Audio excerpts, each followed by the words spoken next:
So what has been your lockdown routine then, Sanjeev? I've been waking up. I've actually been doing the Peloton and then basically on phone calls till. I'm probably more productive now because I usually was on a plane, which is actually not the most productive thing you can do, I think. Mm-hmm. So I've been probably more productive than prior to the lockdown. I don't know. Dan, what's been your routine, or Lucy and Rob? Well, I mean, ours hasn't changed a huge amount, to be honest. It's I feel like I'm pretty lucky. It's almost business as usual in that. With my husband, he's been really adjusting to not going into the office. He manages a big team and is used to a lot of time, face-to-face time. But for us, we're pretty much usual. Yeah, we're pretty digitally native, so I think maybe a quarter, or maybe 20% of our investments we've done over Zoom, and we mostly do Zoom calls. So it hasn't changed much. It's been having my new coworkers, a 6-month-old and a 2.5-year-old, around all the time, and it's like share workspace with chimpanzees. So that's been challenging. So my work days bleed into like midnight and weekends just to try to get some work done. But otherwise, not so much has changed for us. So, Dan, any change in your routine? Yeah, I mean, I'm just trying to keep exercising and all of that. But I don't know. It's been very different not going to the office every day. That work definitely bleeds into the morning and evenings a little bit easier. So yeah. Do you guys think you'd be working from home more after this, or do you think it'll be just like, we're just going to go back to work once there's a vaccine? No, I think we talked about it a lot. I think there's a new normal now. I mean, I think even things like guest policy, like who can come visit us, how do we do due diligence, who flies, board meetings. There's going to be a whole new reset, and I don't know if it all goes back to normal the same way as before. Is sort of my view. Yeah. Is that a policy decision because of risk, or is it a decision made about behavior and efficiency? Probably threefold. One is like risk and liability stuff. Two is just culture, because people that have kids, particularly like me, 3 kids. Like you kind of have multiple jobs now, and you always had it before, but like people have access to childcare issues. And then 3 is sort of health in general, like in terms of particularly like I take public transport to work, and like I'm gonna buy a car for the first time in my life because I've always lived in cities and never like always took public transport or Uber or Lyft or whatever. And now I may buy a car or lease a car or something with a car. Yeah, but is that a temporary thing just till say there's a vaccine? Or are you going to continue on with that in 2022? I think the nature of telework and telemeetings, et cetera, will, I think, potentially have some innovation, I suspect. And so fewer things will be there. But I don't know I want to take public transport again once there's a vaccine for sure, but we'll see when that happens. Yeah, we were basically live streaming a diligence call yesterday with a robotics team in Florida, looking at the robot and looking at all of the pieces on the robot. It was it's kind of very surreal. Yeah, exactly. Cool. Well, I'm going to just kick things off. We've got a good number of attendees now in the room. So thank you so much for joining us for this special episode of What the Fork with AgFunder with our friends at S2G, who I'm sure most of you know, but if you don't, they are the most active agri-food tech investor out there, based in Chicago, but all from home, as we've just been hearing. And we're going to talk about some new research that they've recently released related to COVID-19's impact on the world food system. And if you haven't seen it already, we'll make sure to share it after the session. Quick bit of housekeeping. We really would love this to be as interactive as possible, so please do submit questions throughout the conversation.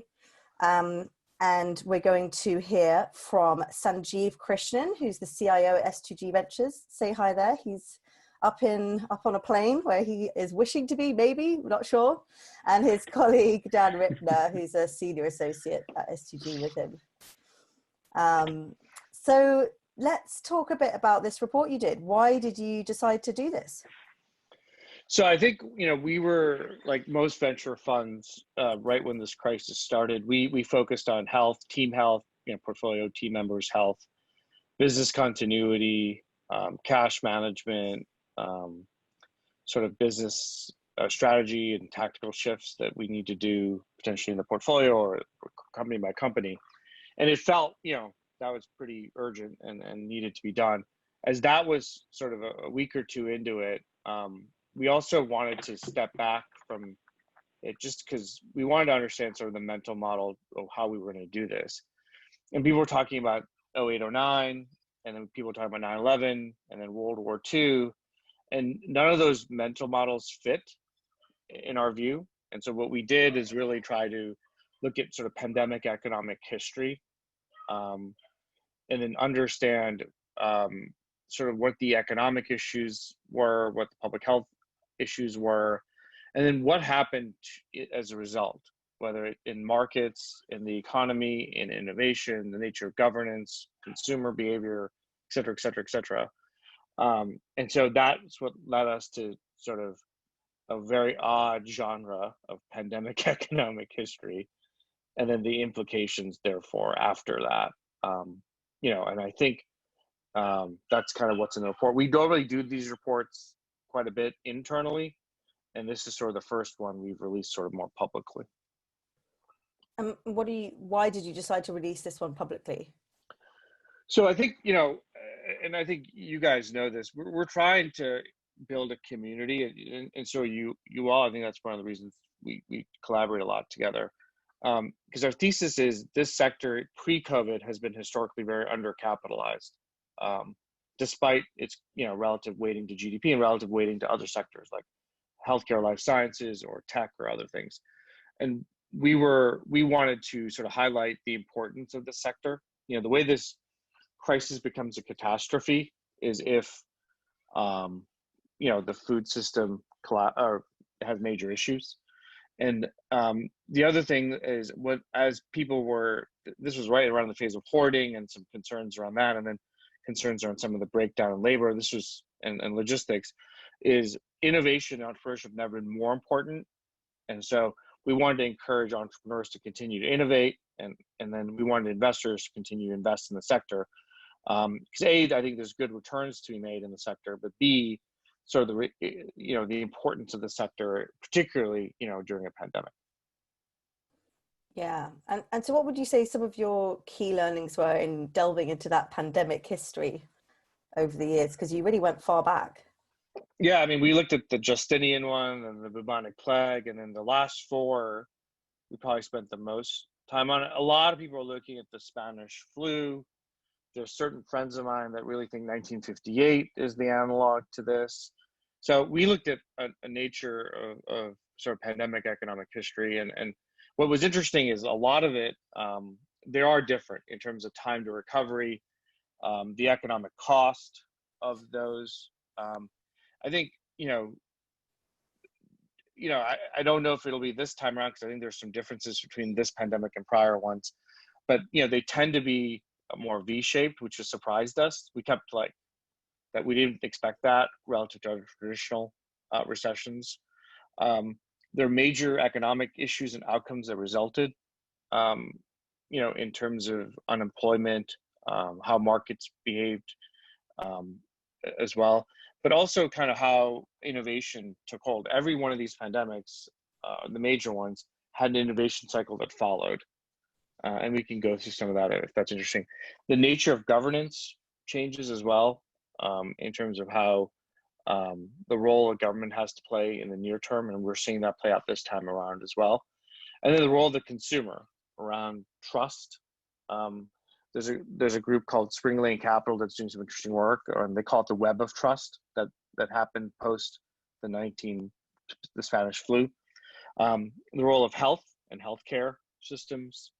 And the number of other things that around risk aversion and other things around how consumers start to behave coming out of this. And obviously this is within a broader scope of what's happening in our economy, what's happening in culture and society. And so I think we can unpack it, but I think generally what we found is, depending on the nature of your time cycle, it could be, it's been a V more than a U or a W, L. We'll see what happens this time around. This is, the past is not the future. There's generally an innovation cycle that follows. And there's generally, consumer preferences do tend to change. And it takes a while to go back to, there is a new normal. And so that's kind of what I don't know if Dan, if you had other things that you thought from sort of the pandemic stuff. Yeah, I think that covers most of it. I think when we looked at, sorry, the poll just popped up. I think when we looked at the innovation cycles associated with pandemics, we saw it all the way back in 1918. It was a real catalyst for adoption of modern medicine, telephone, kind of some other really impactful innovation. And then all the way up to, SARS in 2002, 2003. In China, it was credited as being a real catalyst for Alibaba to become a real player, shifting consumer behavior from going and purchasing in the store to shopping online. So I think along the way we just found one of the most insights or things we learned is just that there were innovation cycles associated with each of these pandemics over the past century and far beyond. Mm. And sorry if I distracted you with that poll. I just popped up a poll. It's really interesting to think about those consumer changes and preferences that we talked a bit about at the beginning, how people are going to react, when they can go back out again. Rob, do you have thoughts on that? Well, actually, I actually wanted to just quickly follow up with Dan, just quickly on the innovation cycle. Do you see that as innovation in the supply chain, or innovation that's more sort of consumer facing and adapting to give consumers what they want post pandemic? Sanjeev, feel free to chime in too. I think we see it in multiple areas. I think pre-COVID, S2G was very focused on consumer behavior and continues to be a core portion of the thesis. I think as we look back in innovation cycles associated with pandemics, it's happened in various areas. And I think we'll talk a little bit today of where we see potential innovation through COVID. But I think the majority of what we saw was more of consumer facing when we look back at past pandemics in the past century, specifically 1918, 57, 2002. I think as we looked beyond that towards bubonic plague and some others, it was more changes in government, in labor, wage. So I think it's shifted over time. I think this time around, and we'll talk about it more, I think we do see a lot of potential in the supply chain. And I think a main difference between some of the past pandemics and now is just the nature of globalization and the interconnectedness globally, I think has added, a little bit of fragility into the system that has given way for potential innovation. But Sanjeev, is there anything? Yeah, I think the longer this goes, the more structural it becomes, and it's going to leave a real scar tissue. And I think, our view is the implications are across the value chain, sort of from farm gate to the consumer. And it goes beyond even food and ag in terms of what this has revealed. Obviously, there are differences today that is worth pointing out relative to prior pandemics, particularly around the nature of globalization. There was always globalization. We've had it a long time, so that's not new, but the nature of it with the Bretton Woods system and the nature of how we do things is certainly different. I think the rise of fiat currency, we have a new toolkit, good or bad. I don't know how this ends, but we have a massive experiment in currency and fiat currencies. Obviously, computation tools with direct impact in communication, like the internet, but also and not social media information is sort of sourced and distributed. And then, the fundamental sort of capabilities of science, chemistry, biology, physics, hopefully we've come to a place where, we can, I mean, I think where the bulls are right now is a faith in science, right? That scientists and entrepreneurs and governments can help, A, get an antiviral, or B, eventually get a vaccine, so that we can kind of go back to either the old normal or a new normal. Yeah, I mean, it does seem like there's, technology has had difficulty moving from a purely digital world of bits to the analog world. And I think we're going to get a lot of peace dividends from all of this, because technology really does need to interface and work in the analog world. Biotech, I think, will be a big beneficiary as well from those peace dividends. Yeah, so you guys are going to give a presentation in a couple of minutes, just and digging into more of that, the impact on technology and innovation.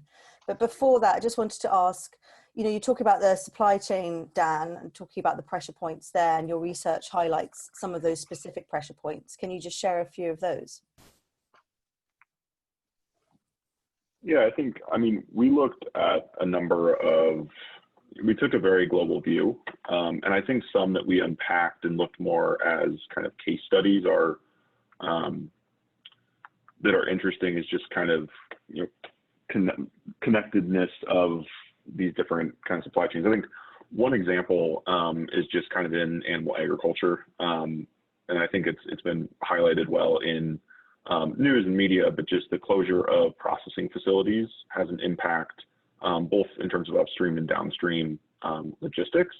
You have a lot of farmers feeding into single processing facilities, and you have a number of consumers relying on those facilities, and we start to see that as a real pressure point in the supply chain. I think when you take a step back and look more globally, you start to see, ports, roads being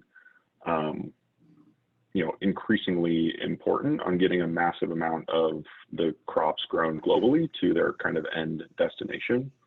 So we took a kind of case study perspective, but then also a step back in some of those areas. But that's just kind of a one highlight. Great. Okay. Well, if you guys would like to start with your presentation now, that would be great.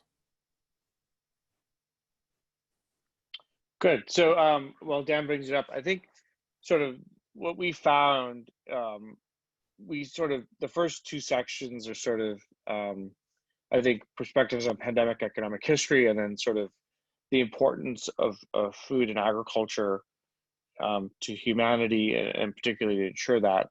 I think, just the preamble to set this up is, I think food and ag is exciting today as ever. It's recession proof, and frankly, I think pandemic proof. So it's an extremely important sector. But I think it's a sector that could, as a result of this, the longer this goes on, there could be a potential reframing of the sector, in our view, globally. Because if you looked at the post-World War II order, there's several challenges that this crisis reveals, I think, around supply chain efficiency, and the role of globalization in that, the role of labor, access to labor and food, and then sort of the traditional profitability of commodity systems, not just in food and ag, but we're seeing it in oil and energy markets. And I think not everyone can achieve scale efficiency. And then sometimes that scale efficiency actually hinders you. And so we don't know what the conclusion is of all this. We have some themes. I think that story is actually to be written. And I think our view is it can be written by innovators and entrepreneurs. So I wanted to sort of begin with that. I think the people on this phone call, the people that are in our ecosystem have ability to write the story, because frankly, no one knows. And we're sort of in an unprecedented story. I think if you go to the next slide, we've tried to look a lot around sort of the second order, the direct consequences of what's happening today in terms of, the pandemic, and then the second order, third order consequences. There's four implications that I think we want to sort of set the table with. One is sort of the exposure fragility, whether it's in supply chain, labor, logistics, and sort of the global movement of inventories. I think, Dan talked a lot in terms of fertilizer is a very globalization-driven marketplace. 4 ports in Brazil account for 25% of global soy. Meat processing is something that CNN has already, and other news outlets have highlighted quite well. And so the fragility of the system has been exposed, not just in food and ag, but more broadly. The second sort of implication that we think is there are a number of trends that will be accelerated by this, including, I think, technology, and Rob alluded to that, in terms of the importance of increasing productivity. And I think the increasing importance of deflationary platforms and products, not just in food and ag, but in healthcare and other sectors. And then really the increasing need for profitability. And some folks can get to profitability through scale, or technology adoption, or kind of moving into an alternative commodity system. The third thing that I think is super important is the urgency of the long term.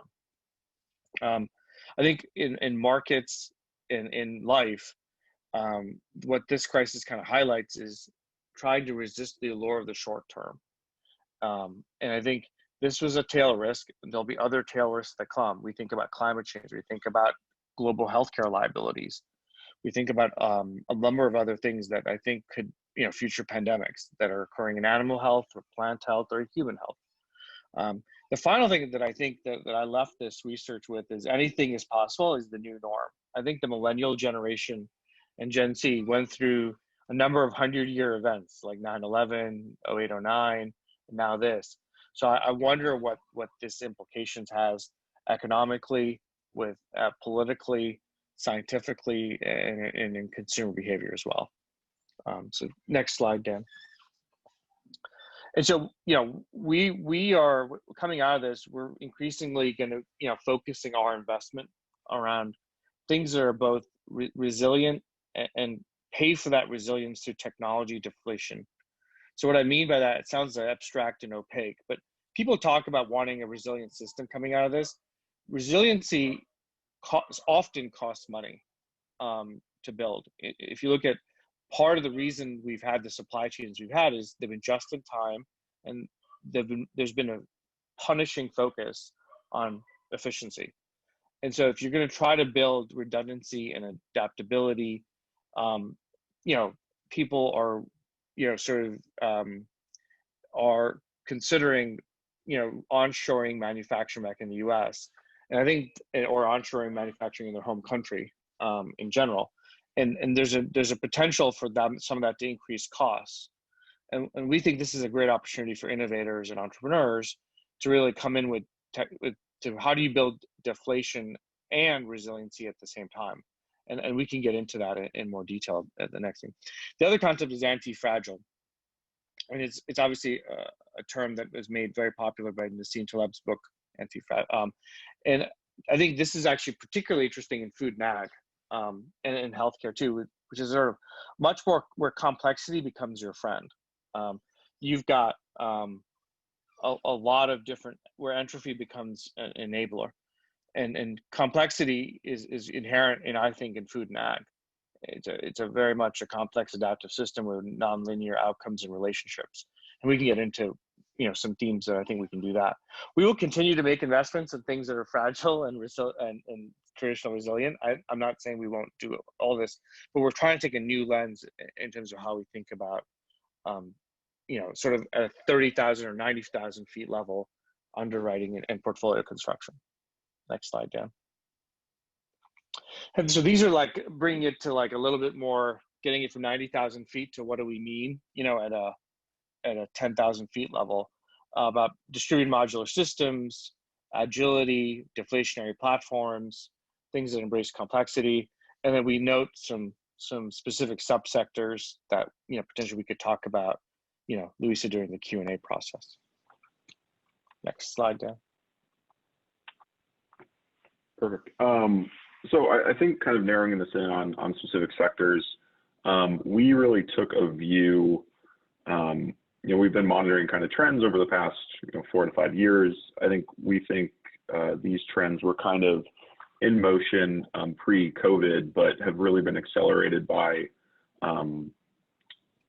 some of the kind of results and regulations that have been put in place through COVID. So I think alternative protein, indoor agriculture, digitalization, both in agriculture and grocery, among others, and food as medicine are really a few trends and areas of innovation that we see potential for. On the alternative protein, I think there's two ideas that we've been talking about and playing around with, and one is that there's an asymmetrical relationship between a just-in-time inventory that grocery and food relies on, and the long cycle production for animal production. So, chicken, beef, anything taking months to years to produce. I think in China we've seen African swine flu last year into this year, and now you're seeing real impediments caused by COVID in their trucking capacity. There's a couple of companies that have stated that they've had their immunization equipment just stuck at the ports for the past 4 to 6 weeks. So even when the kind of availability of those items is there, the ability to get them to its proper destination has really been impeded through what's kind of going on. The second aspect is the processing facilities that we already spoke about earlier. So those are kind of two things that we think are potential catalysts for innovation in this area. So some of the areas that we've really looked at are cellular protein, fungi, algae, other biomass concepts. I think some are more developed than others, and I think that's noteworthy that there's a lot of development that needs to occur in many of these places for them to be viable options in the future. I think plant-based protein is one that has been and become more developed over the past 12 to 24 months. Financial Times reported a couple of weeks ago or 2 weeks ago on kind of the growth of the plant-based protein sector during COVID, showing a 200% growth year over year, and like a 250 or 260% surge between the 8 weeks leading up to April 18th. So I think we're starting to see some long-term and short-term adoption, but some real catalyst in those areas that we think are in part driven by what's happening with COVID. Just to jump in, Dan, I think that was a 5x greater than increase in meat sales too. So it was not just like there was an important baseline on protein to keep in mind there. Mm-hmm. I think we're also pretty constructive on indoor agriculture. I think pre-COVID, there were a lot of grocers wanting to do focusing on indoor increasingly because of a couple of things. One, access to labor in California. Two, sort of food safety and traceability. Three, managing their shrink. And then 360, the allure of sort of a year-round supply chain. I think now there's even increased interest to ensure sort of what we call the automation of local, and also sort of concerns around food security, particularly if you're importing. Some global economies import quite a bit of fresh food. And so we see a lot more demand in this area post-COVID in our work on the investment side. Obviously, indoor ag still has some ways to go, and there's a lot of noise there around cost per pound, capital cost per square foot, and the ability to capitalize a capital-intensive sector appropriately. But we are very constructive on this sector as well. Next slide, 10. And I think, Rob, you talked about it a lot. We went into an analog world, and the way we think about it is analog to digital, digital to computation. And there's been a lot of innovation and company formation post the exit of Climate Corp to Monsanto, but largely this sector has disappointed to really get to mass adoption and on the pace of a venture capital framework. And we think that this could actually be a huge enabler of that. Remote sensing, automation, and robotics, and effectively for a couple of reasons. One, hedging on business continuity.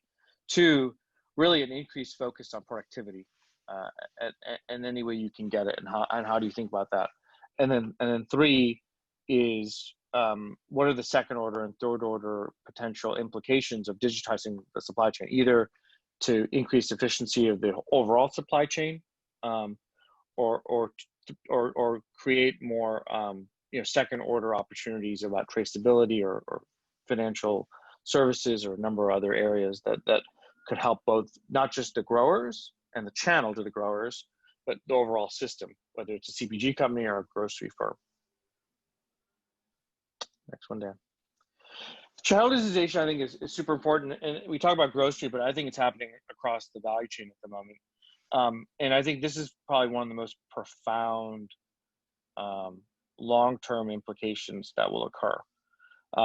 Effectively, we have a lot of grocery firm, Walter Robb's, a partner with us, and there's a new normal that comes out of this. And I think we're actually doing we've started some research, could be a white paper, around channel digitalization in food and agriculture. Prior to this, we did some work 2 years ago, in research, and we basically looked at what were the greatest, when we say disruption, we define the changes in market share. In the last 25 years, which industries have had the greatest changes in market share and why? And what we found was the biggest R coefficient to that is when the channel gets digitized. And effectively, whether it's grocery or ag inputs or a number of other things, when that channel gets digitized, buyers and sellers, there's less, there's barriers to competition, or barriers to entry come down, and there's greater inventory gets effectively kind of digitized in some way, and then you have this effect. So you, not just in music with Spotify or video with Netflix, but it's happened in the consumer battery space and a number of other verticals that are more like traditional commodity analog type products. And so as this happens, we think there's a huge long-term implication that it'll just start to get played out. And I think the last one that we want to talk about was kind of the idea of food as medicine, which we see as really the convergence of food science and technology. I would say this is probably the earliest stage trend in these kind of 5 categories, but one that we think is becoming increasingly prevalent. I think we've taken a look at more macro data and then also specific companies. So, I mean, on the kind of more macro area, we've just looked at the inflation in healthcare costs. It's estimated about 75% of healthcare costs are spent on chronic diseases, a number of which the World Health Organization classify as nutrition-related diseases.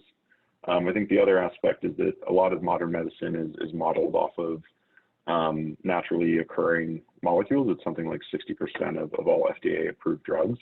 So we've kind of seen this previously, but we think there's going to be an acceleration and a kind of a new generation of these technologies. At the same time, with COVID, some of the test results coming out that show kind of at-risk populations show that a number of the highest at-risk populations are kind of fall within that category of a nutrition-related disease. So we think there is high potential here, along with consumers becoming more comfortable using functional foods and other food products to help treat these kind of areas. The innovation opportunities that we've seen are really microbiome and functional ingredients, where we've made a couple of investments, but also in the precision personalized nutrition and medical foods. Again, I think where we think some of these areas are pretty early, but something that we think has the potential to be catalyzed through COVID. Flip it back to Sanjeev. Yeah, I mean, I think this is sort of some of the catalysts we see: fragility, behavior change, interdependency, and effectively data failure. And then these are some commercial considerations. And this is how we kind of landed on these 4 themes. There's other themes you could play, but in this particular white paper, we wanted to kind of focus on these 4. The final slide that I think we'll show is just next one down. This is the final slide, and we can pause here. Is just what are if these themes get adopted, what are the second order either consequences or things that we could see deployed or invested into or get adopted from the marketplace. These are some themes that we highlighted as well. So Louisa and Rob, we'll pause here just for Q&A. Okay, sounds good. Hoping to get some questions from the audience. I had one from John at the beginning. Sorry, John, I missed it. John Chapman asking around, can you segment consumers a bit when you talk about the changes to their preferences? Which segments are most relevant to this discussion? I mean, I don't think we know yet, where the consumer will land. So we're not yet there internally of segmenting them.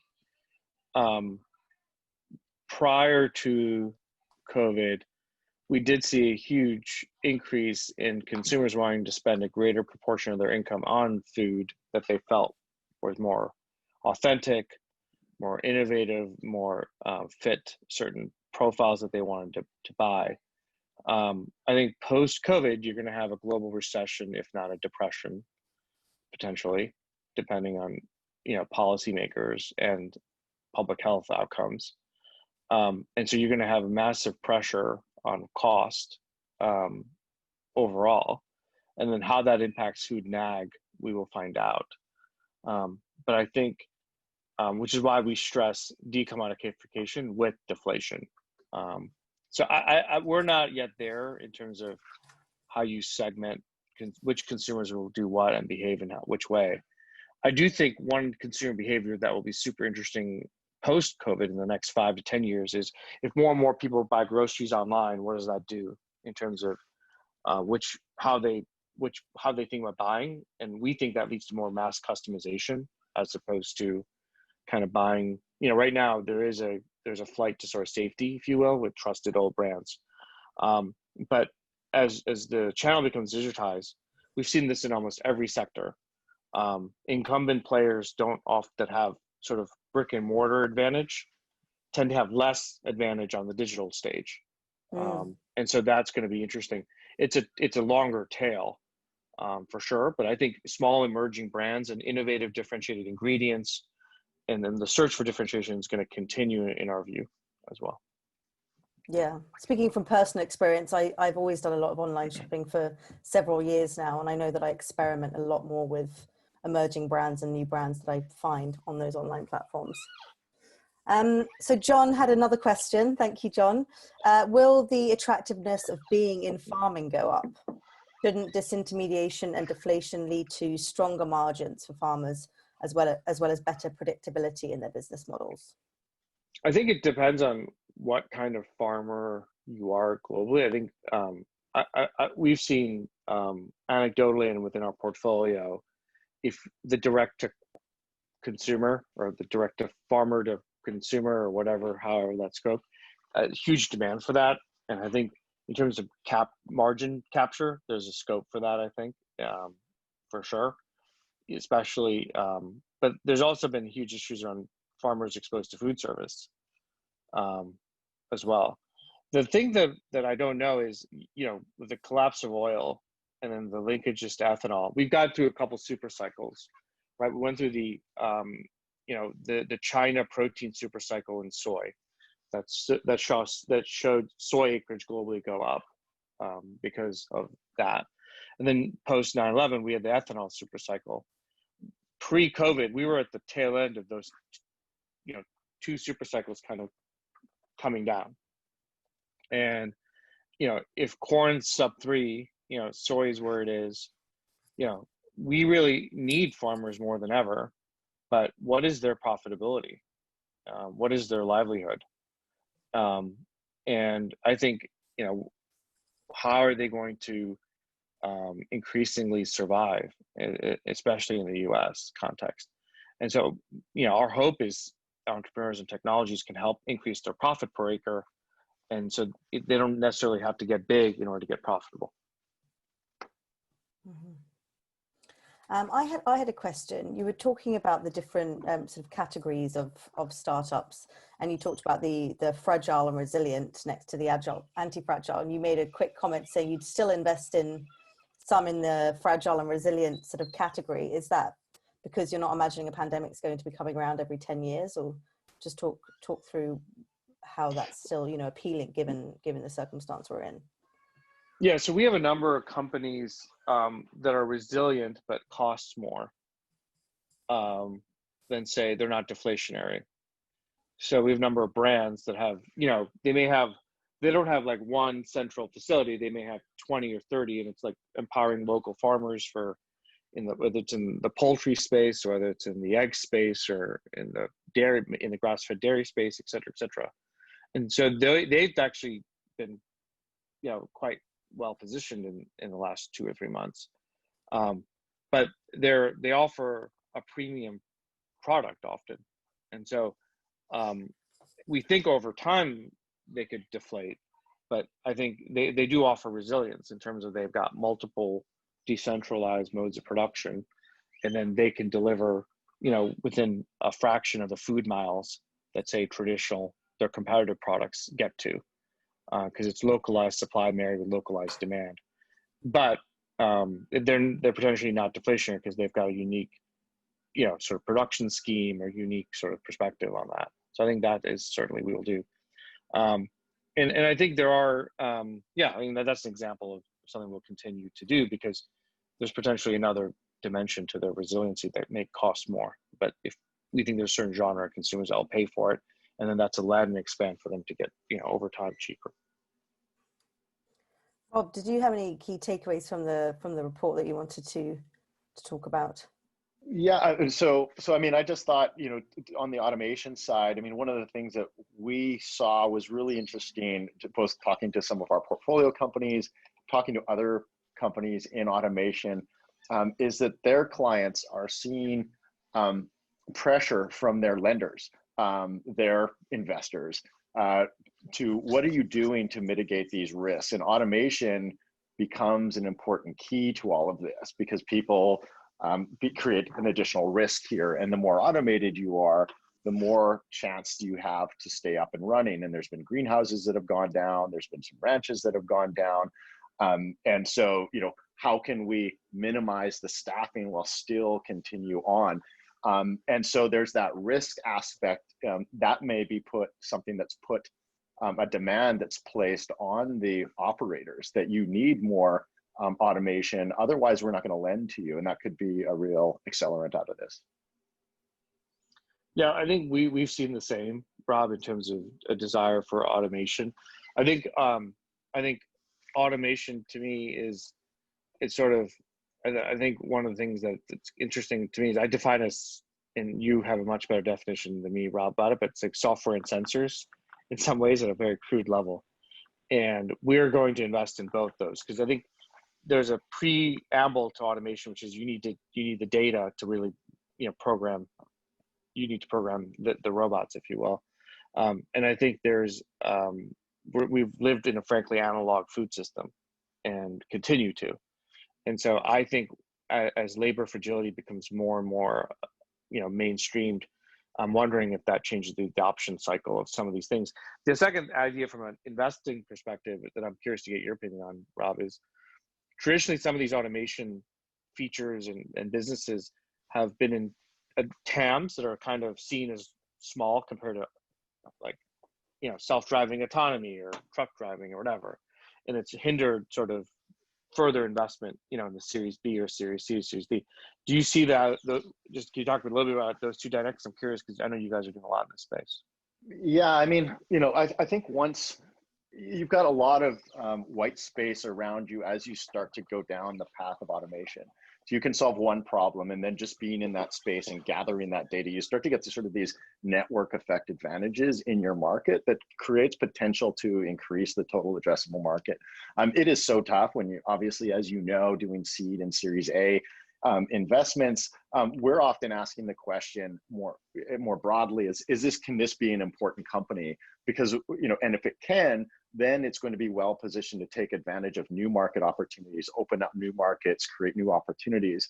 And so we see that in automation. If you can do one thing, all of a sudden you have a proprietary data set that allows you to create these sort of incremental opportunities that didn't exist before. And that just only strengthens the that product, and creates again new revenue opportunities. Okay, the questions are coming in thick and fast now, so I'm just going to start reeling them off. Kamal Dagestani is asking, what are some of the biggest challenges for decentralized food systems in the US? How do you get the sector to be investable and profitable over time? And I think it's really interesting because there's been this discussion around local food systems and some movement towards it for many years, but it hasn't really accelerated. Now is obviously a good time for that, but how can it accelerate sustainably? And as he says, be investable and profitable. Yeah, I mean, I think there is an existing system that is local. It requires some consumer behavior change, right? Because you can't get certain products all year round, so it's a little bit different. And a lot of that local actually went a lot out to food service in many ways, because there were a lot of restaurants sort of farm to table is a big concept in the U.S. So I think there's an existing local sort of decentralized food system that begins the story. I think what we're saying is how do you build on that? How do you build on that and effectively try to in a weird way scale it in multiple directions? I think there's a number of sectors that the themes that you could do, particularly around what we call the automation of local, is sort of another theme that builds on it.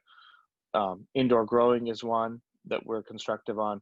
Cell-based meat production. I think both those, I'm not saying are there today fully. I think there's a certain few companies that we think are there, to be honest, already. But there's as a sector, there's some work to be done. And then two, in cell-based meat, we've gone from being skeptical to being quite constructive on the sector because of the science and the changes we see on the cost per kilo basis. And then the regulations we think have now been a little bit more framed. And then third is consumer acceptance.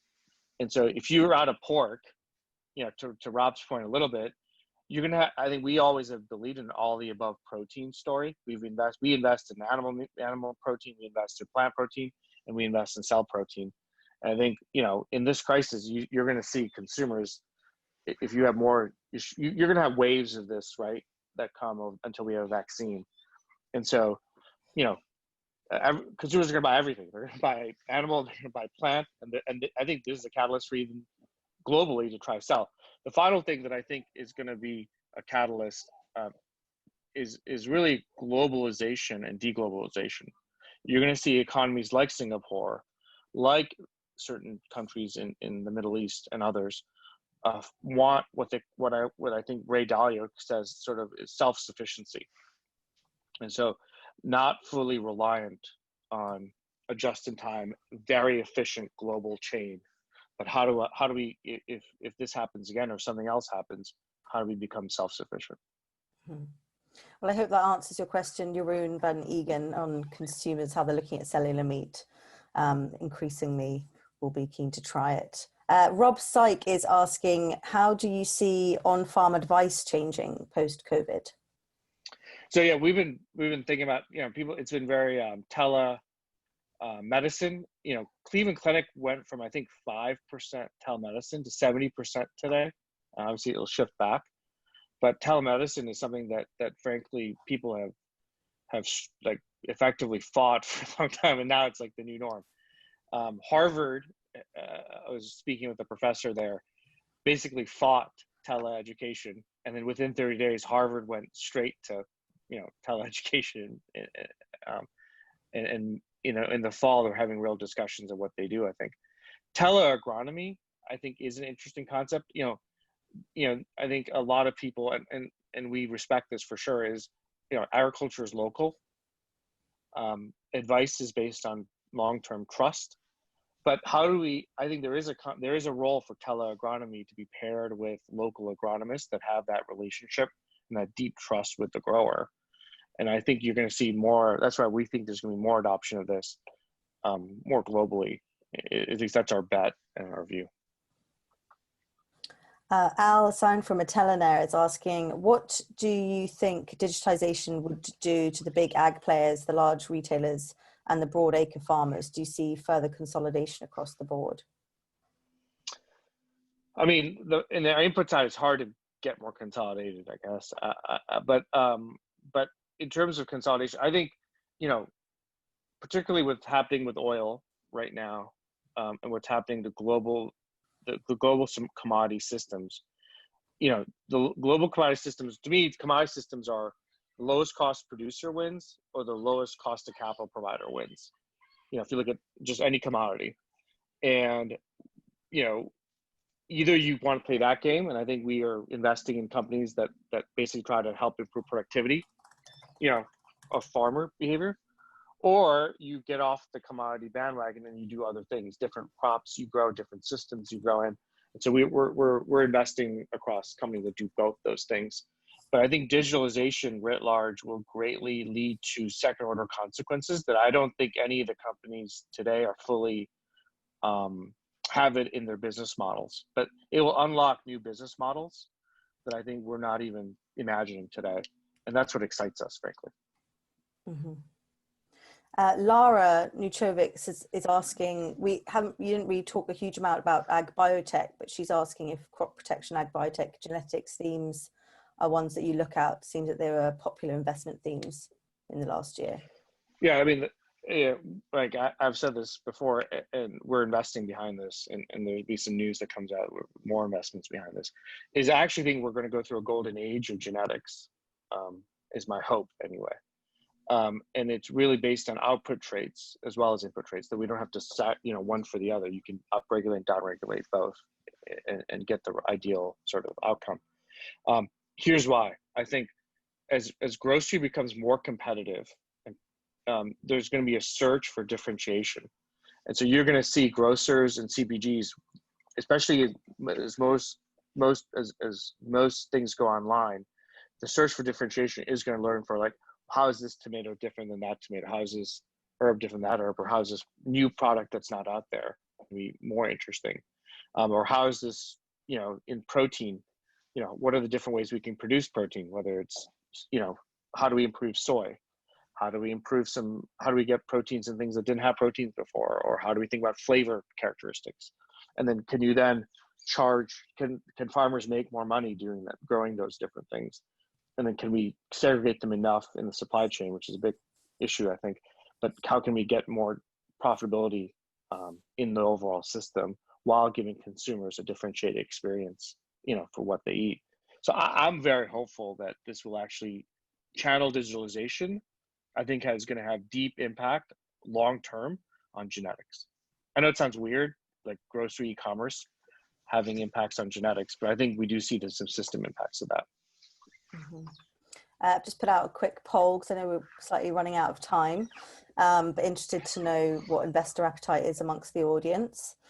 Rodrigo from Solinef Tech is asking, have you already seen an increase in demand for traceability solutions from retailers and food companies in the US?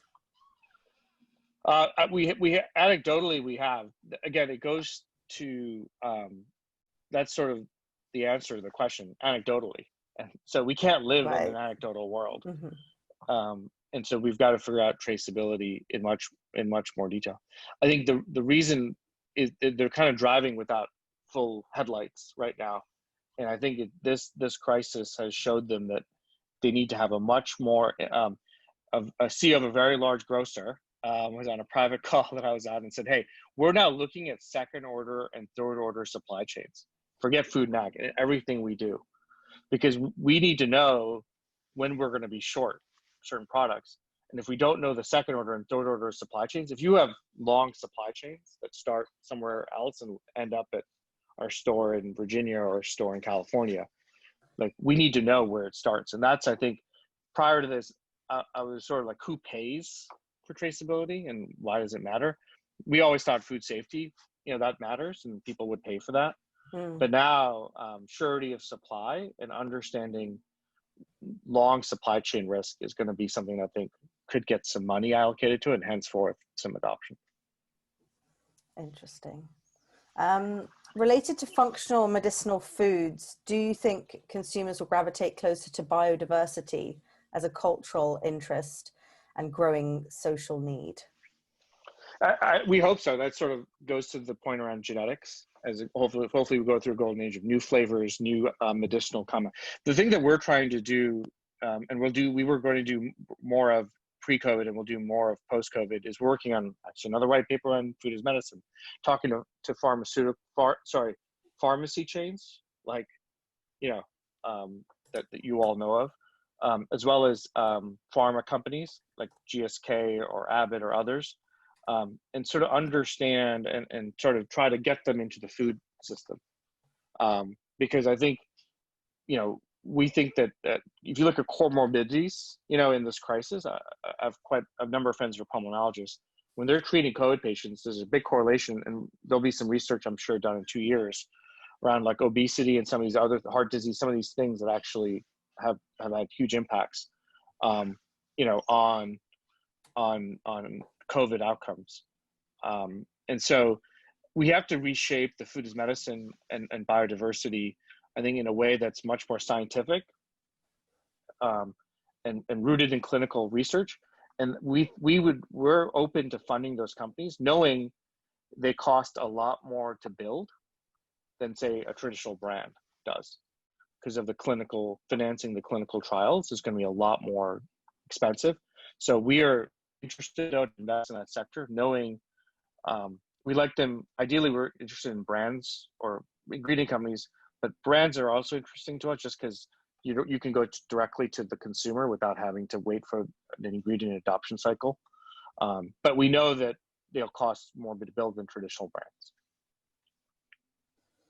Stephen Mertz is asking, is it realistic to think that the US will do more onshoring in food production? And how do you think that will be financed, public or private? So this is why we're big believers in scientists and entrepreneurs, because it has to be financed with technology. I mean, I don't want to bet on it being financed by government or the consumer paying more.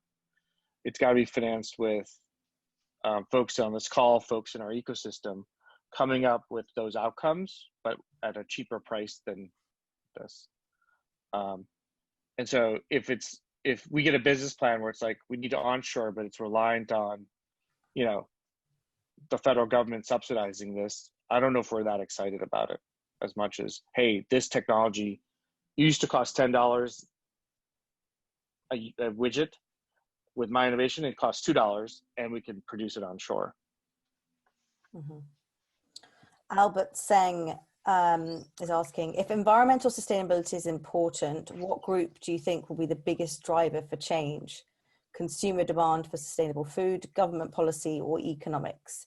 And does it vary across regions? I think it'll vary across regions. I think we still believe that the consumer will be a big driver of change in this arena. The other thing that we found a lot is government and politics is going to be very critical, like whether we like it or not. And we've, in past pandemics, governments did become the imprint of what happened, how capital got allocated became more important. And I think, that will be true in America, but that will be true globally. And they will be profound political economy implications that the food and access system needs to pay attention to. I think, as we think about this is the first time at S2G we try to engage with Washington, D.C. We've never done that before, to try to, and see what they had in mind and what their plans were, in terms of food system. We're doing a big push on rural broadband right now with a lot of other stakeholders, because we want, the government to play a bigger role in rural broadband. So I think, I'm punting on the question just because I feel like a lot of it will be driven by the consumer, but also by what happens in 2020 election and more globally, what we think about how we discount climate change from a risk factor. Mm-hmm. My hope is that the risk factor has gone up, but we don't know that. So back onto the health theme, I've got two questions here. Gary Weiss is asking, do you see plant-based diets as a key future trend as people respond to this current state of declining health environment? and concerns about animal agriculture. And David Barber's asking, which is kind of a follow-on, does food as medicine and agricultural resiliency imply food inflation as opposed to deflation? So I think that's, I'll take the second one because I think there is this is why we're engaging with healthcare. We spend 20% of our GDP on healthcare, and then, call it, I don't know the number, Dan, but like 5 to 7% on food, right? Probably higher with food service. And so we're trying to figure out how you bridge that gap. Knowing some of this stuff costs more, we're hoping to create a more flywheel effect and scale where food as medicine is linked with farmer profitability as well as consumer outcomes that is cheaper than some of the drugs that you take. But that's always based on science and clinical trial research. And we need to be careful about that. In terms of the first question on plant-based protein, we believe that we're going to have an all-of-the-above protein system. Animals not going away unless cell-based meats get so cheap that, or plant-based. But we do think plant-based is I think plant-based protein is still in the 1.0 or 1.50. We're still in sort of iPod, not even iPhone. And those companies, their products are going to get better and better and better, and cheaper and cheaper and cheaper, and more decentralized from the ability to kind of and faster. Chicken's the fastest with but one of the fastest. But there's going to be I think we have a lot of competition out there for protein right now. And I think, we believe that all of the above, but plant-based protein is going to get better and better, and it's going to get more and more folks buying it. Yeah, what do you think, Rob? Where are you standing on the plant-based cell ag debate? I don't know if it's a debate, but I know you used to be very much more thinking that plant-based was going to be, a viable route, at least initially. Yeah, I mean, I think you start with the end product, what satisfies the consumer, and there's price, and there's taste, and there's texture.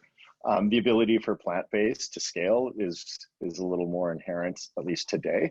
That has potential in cellular agriculture. So there's a big TBD. The question is can it close the gap with real meat? Or if there is still a gap, does that create a real opportunity for cellular agriculture? And that could be a nutritional gap as well. So, I mean, we certainly have a thesis on staying in both spaces, knowing we don't know what the world looks like exactly in 5 or 10 years, but we know that an alternative protein world is on the horizon. And as a follow-up, Edwin Bark is saying that he believes that building awareness and consumer acceptance is the overarching task for cultured meat. Do you agree with that? And what is the role for investors there? Rob, you could take that again. Yeah. Okay, go ahead, Rob. Go ahead, Sanjeev, please. No, I think consumer acceptance is important, but we still have to get costs per kilo down. We still have to get them regulatory approved. And then the third thing you have to work on is consumer acceptance. Okay. There was a question asking one thing to add. Sorry, one thing to add, I think, too, is at least how we've thought about consumer acceptance. I think it varies, one, by geography, but two, I think a lot of people have the idea that it'll be like, cellular meat will be a steak or something like that, but it can be an ingredient into other platforms, ingredients into plant-based protein alternatives. So I think there's a lot of opportunity there. That's not just that, reconstructing, a traditional piece of meat. Okay, we're running over time, but I'm just going to get through these questions because we've still got quite a few people on. So just 4 more questions. Can you speak more specifically about vertical farming? Is it too crowded? What's investor demand looking like? Either of you. There's just not a lot of standardization and benchmarking. So we look at cost per pound, capital cost per square foot, the ability to secure distribution, particularly retail. And then there's a bunch of things that ladder up to cost per pound: grow medium, approach to crop nutrition, approach to lighting, approach to labor, and approach to power, approach to packing. And then effectively, that ladders up in our view to cost per pound capital cost per growth. The other thing that I think is going to become two other things I think will be a big issue is, one, it's a capital intensive sector, so who funds that capex will be critical.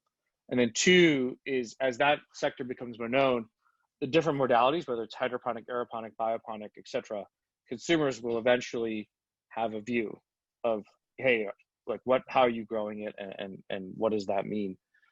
So I think, we are there's a lot of signal noise there, but we think the sector eventually commoditizes. There's no premium for local about that. There's no premium for vertical, and so you've got to compete with outdoor on a cost per pound landed to the distribution center basis. Back into digital agriculture, with low corn, soybean prices, the demand for increased efficiency and cost reduction at the farm has gone up, as Rodrigo's seeing at Solintech. Do you agree that it's going to speed up adoption of digital solutions even for more resistant conservative farming groups in the US? I hope so. Yeah.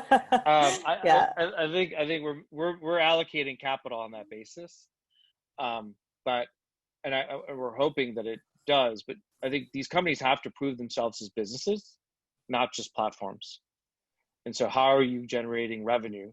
Eventually, how are you generating EBITDA? And so, it's about how you interact with the channel, not just with the grower. And so I think we've encouraged our companies in the digital space to think about business model innovation and not just innovation as a sole conduit to adoption. Great, yeah.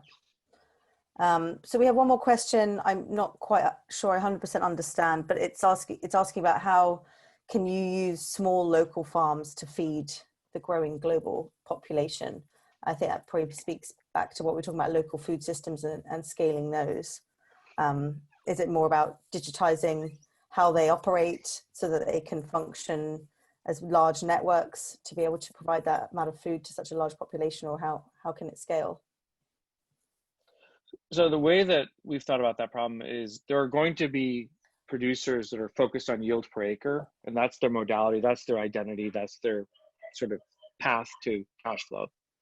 We think the smallholder community is our hope is you've got to provide a toolkit with a genetics, crop protection, fertility, digital, fintech, merchandising solutions that allow them to compete on profit per acre. I think the large farmers can do the same thing, but I think very much so. What are you doing that's differentiated, and can you grow different rotations, and not just grow commodity rotations? Can you think about how you think about adoption cycles, adoption of new technologies in a way that increases productivity at the same time as you're growing something that's differentiated for in the marketplace, and so that's how we've thought about it. We think smallholder farming is a really, really important sector. I've always thought historically in my career, and when I worked at the IFC or the World Bank, I think the single biggest poverty alleviation tool we can do globally is make smallholder farming profitable, and financed well as well. So I think it's a really important stakeholder in the global food system. Great.